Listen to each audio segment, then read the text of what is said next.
안녕하십니까. 공기업 전문 석세스 취업 아카데미 장원기입니다.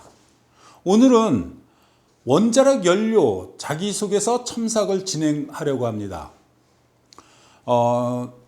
제가 심화 설명회를 할 때도 말씀을 드렸습니다.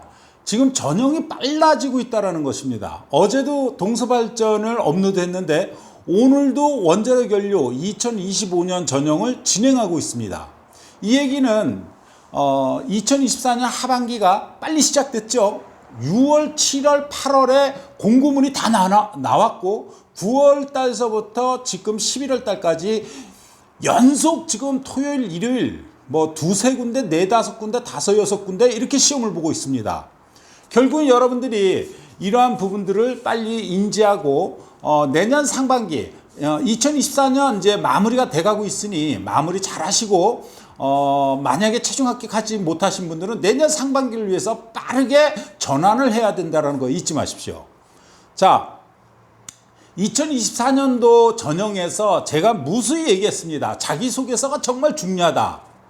따라서 원자력 연료는 2024년도에는 자기소개서가 적부를 적용했는데 올해는 적부는 아닙니다. 그래도 자기소개서는 잘 써 놓으셔야 된다는 거 잊지 마십시오. 네 가지의 질문입니다. 한전 원자력 연료에 지원한 동기, 그리고 입사 후의 목표를 구체적으로 기술하십시오. 800자입니다. 언제부터 한전 원자력 연료에 관심을 갖게 되었고 그 계기는 무엇이었으며, 자, 여기서 첫 번째 언제서부터입니다. 언제서부터. 근데 여기서 여러분들의 거짓말이 무지하게 많이 나옵니다. 네, 1년 전서부터요. 네, 1년 6개월 전서부터요. 저는 2024년도서부터 원자력 연료를 알게 됐고 그때서부터 꾸준히 지원해 왔습니다. 저는 2024년 상반기에 알게 되었고 이렇게 사실관계적으로 쓰셔야 됩니다.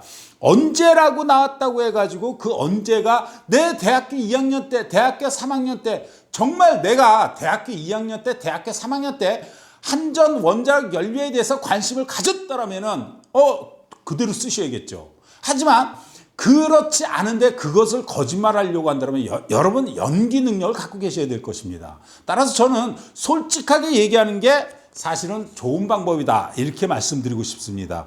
그리고 한전 원자력 연료에 입사하기 위해서 준비한 것, 이거는 여러분들이 무슨 준비를 했겠습니까? 사실 채용 공고문 나왔고 어떤 기준을 두고 있고 그 기준에 따라 가지고 여러분들은 공부해 온 것 아닐까요? 따라서 뭐 그것을 예로 든다라면 저는 대학교 2학년 때서부터 대학교 3학년 때서부터 공공기관에 입사의 뜻을 두었습니다. 이거는 사실이라면 이렇게 얘기하시면 이렇게 얘기하시면 전혀 하자가 없겠죠. 이해되셨어요? 무슨 얘기냐면 입사 준비를 위해서 언제서부터 했니? 네, 대학교 2학년 때서부터, 대학교 3학년 때서부터, 대학교 4학년 때서부터 저는 준비를 해왔습니다. 그래서 가장 기본이라고 할 수 있는 학생의 본분이라고 할 수 있는 학업에 열중할 수 있었고 이에 따라서 공공기관에서 요구하는 서류 전형의 그 부분들을 준비하려고 저는 무던히 노력하는 사람이었습니다. 이렇게 쓰시면 되겠죠? 자, 그러면 그러한 부분에 있어서 지원 동기가 직접적이다 아니면 간접적이다. 직접적이다라면 쓰기가 쉽겠지만 간접적이다라면 왜 원자력 연료를 지원하게 되었는지 그 이유는 정확하게 찾고서 서술하셔야겠죠. 그리고 두 번째는 입사 후 목표가 무엇인지를 정확하게 찾아놓고, 입사 후 목표는 삶의 목표, 제가 7가지를 항상 얘기합니다. 그 7가지 중에서도 가장 중요한 게 삶의 목표이다. 삶의 목표가 없는데 여러분들이 무슨 공공기관의 합격을 뜻을 두었다라고 할 수 있겠느냐라고 항상 얘기합니다. 그런데 삶의 목표 또한 입사 후 목표도 삶의 목표에 비례해서 그렇게 비중이 낮은 것이 아닙니다. 왜? 입사 후 목표가 삶의 목표가 될 수도 있기 때문입니다. 자, 이해되셨죠? 지원 동기와 입사 후 목표를 정확하게 설정하고 그에 맞춰서 언제 그리고 입사를 위해서 어떻게 준비했어, 이 부분을 서술하면 되겠죠. 자, 두 번째로 넘어갑니다. 학업, 업무, 특 특정 과업들의 수행 과정에서 어떤 목표를 설정하고 이를 달성하기 위해서 어떻게 노력했는지 최근 사례 중심으로 기술하십시오. 당시 지원자는 그 목표를 어떻게 설정하게 되었는지, 달성하기 위해 노력한 점은 무엇이었는지, 결과적으로 목표를 어느 정도 달성했는지.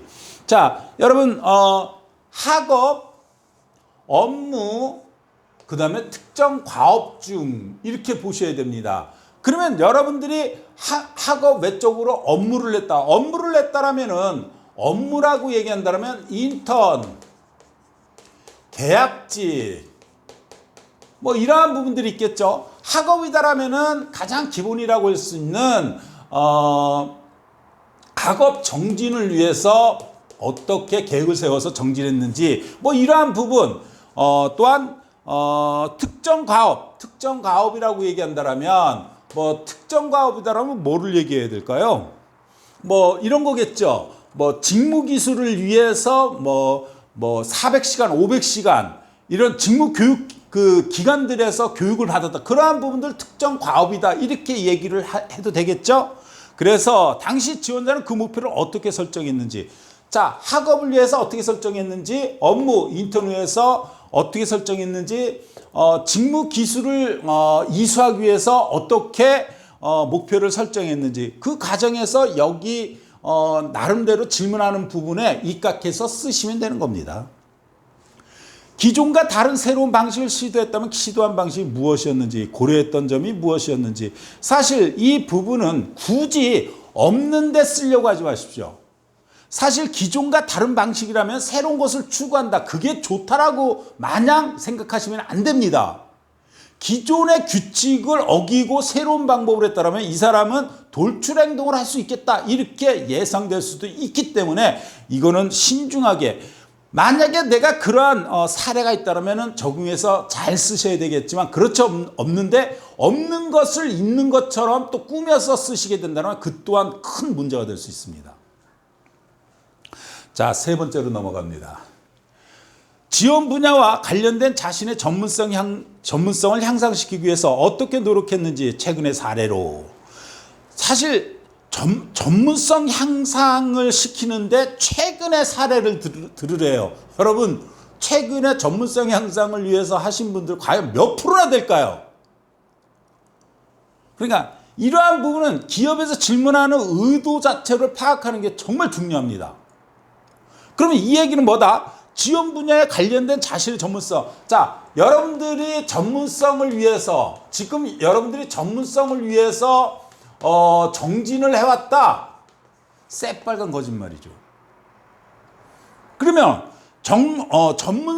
전문성을 가지려고 저는 가장 기본이라고 할 수 있는 학업 정진에 힘써 왔습니다. 이를 통해서 미래에는 제가 좀 더 제 분야의 전문가로서 거듭날 수 있다고 보았습니다.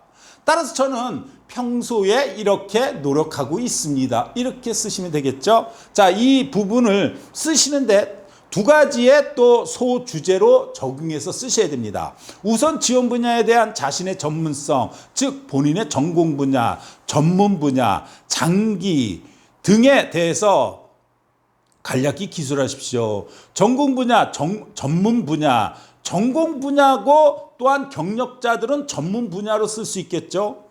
장기는 잘 모르겠습니다. 장기 등의 장기가 뭘까요? 저 장기는 처음 들어봅니다. 예. 이 부분은 여러분들이 참고해서 쓰시기 바랍니다. 자, 현재 전문성을 보유하기 위해 구체적으로 어떤 노력을 기울였으면 그 결과는 어때요? 아니, 무슨 기업에서 대학을 졸업한 사람을 뽑으려고 하는 게 아니라 그냥 경력자를 뽑으려고 하는 걸까요? 이거는 요번에 원자력 연료에서 연구원들을 많이 뽑기 때문에 그러한 분들을 위한 질문이다라고도 할 수 있겠네요. 따라서 이거는 여러분들 사무와 기술 쪽 아니면은 고졸 쪽은요, 사실 이거를 너무 의식하지 마시고 전공 분야 한정해 가지고 쓰시는 게 맞을 것 같습니다. 이해되셨나요? 자, 뭐 경력자들은요, 뭐 석사다, 박사를 밟으신 분들은 조금 뭐 경력으로 보셔야겠죠. 그러한 분들은 알아서 잘 쓰시면 될 것 같고요. 현재의 전문성을 보유하기 위해 구체적으로 어떤 노력을? 저는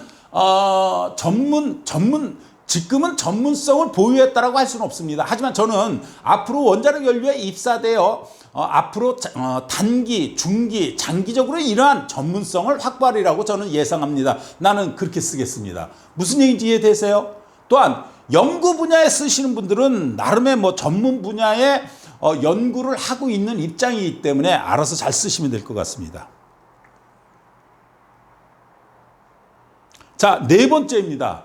좀 헷갈립니다. 저도 사실 이거를 보고 저는 이것을 콘티를 짜지 않습니다. 모든 자기소개서 절대로 콘티를 짜면요, 기능적인 부분이 됩니다.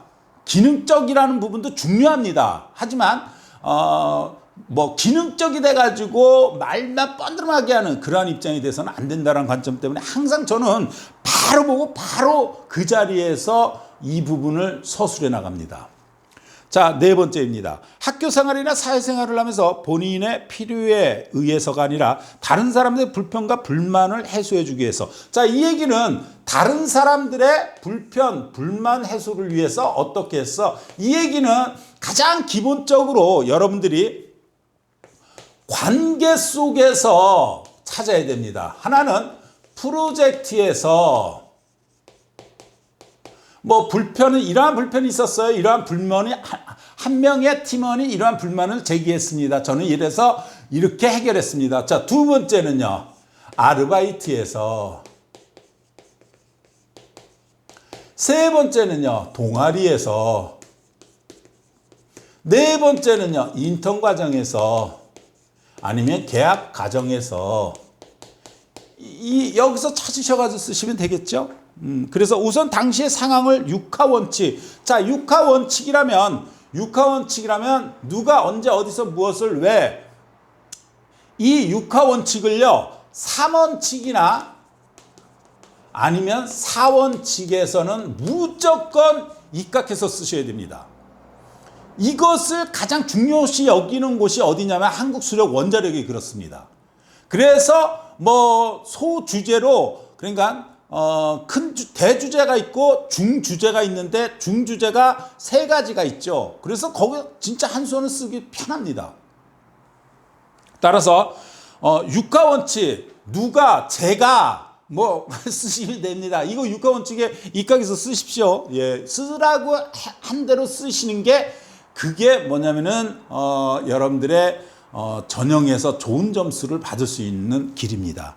당시 어떤 점이 왜 불편하고 불만일 것이라 생각했는지, 이를 해소하기 위해서 어떤 노력을 기울였는지, 그 결과는 어땠으며 그로 인해 느낀 점. 그래서 제가 항상 얘기하는데 이거는 갈등 관계 속에서, 그러니까 나와 타인의 갈등 아니면 타인과 타인의 갈등 속에서 중재를 위해서 등등의 입장을 정확하게 생각해서 대입해가지고 쓰시면 될 것 같습니다.